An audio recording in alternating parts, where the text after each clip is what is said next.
Lately, we've been talking about the sea breeze and its effects on our weather. And the sea breeze, of course, being a very shallow layer of cooler air. So that actually works a lot closer to the surface and avoids what would really be the upper air pattern. And that pattern over our weekend is basically going to be governed by high pressure in the mid levels of the atmosphere over New Mexico, and that turning clockwise, of course, means we're going to be in a northerly kind of flow, air coming from the north in the mid-levels over the weekend. So if any thunderstorms were to develop in the Oklahoma area, those could be sent from north to south over the next couple of days. And indeed, that is something we may be dealing with going into tomorrow. As for this evening, looks like the last of the sea breeze thunderstorms are fading away. And tomorrow morning, we'll get started with a mostly cloudy look, then transporting to some more sunshine by the time we get into the afternoon. But there you go, some thunderstorms coming in from the north. And previously, these weren't expected to make it here, but the latest data is continuing to suggest that they should at least catch our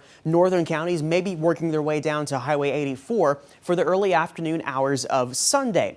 Now, as that goes on, we also have the sea breeze, again, a much more lower layer of air, cooler, coming in from the Gulf will be responsible for some possible shower and thunderstorm development in the Brazos Valley, even continuing into 6 o'clock, like what you see here. So really, in essence, all areas of central Texas and the Brazos Valley have some chances for spotty thunderstorms tomorrow, but for two different reasons.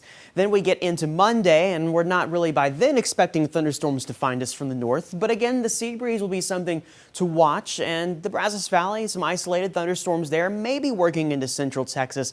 But if that were to happen, those would really be few and far between. So lows tonight are going to be falling down into the mid-70s, and tomorrow right around 92 to 93 is where we'll be topping out. But once you get the cooler air in from the thunderstorms, things will start to feel a little bit better. But by Monday, again, at least for central Texas, I don't think we'll have any storms in the area, and that's more of a Brazos Valley thing. We'll be talking about 95 on Tuesday and still in the 90s until we get to Friday at 88. But that's really the only help we get. It does look like we return to the low 90s by next weekend with a mix of sun and clouds. Brazos Valley will still have some of those sea breeze thunderstorms for tomorrow and maybe around there on Monday. Finally drying out a little bit, but those hot temperatures are going to remain through the week.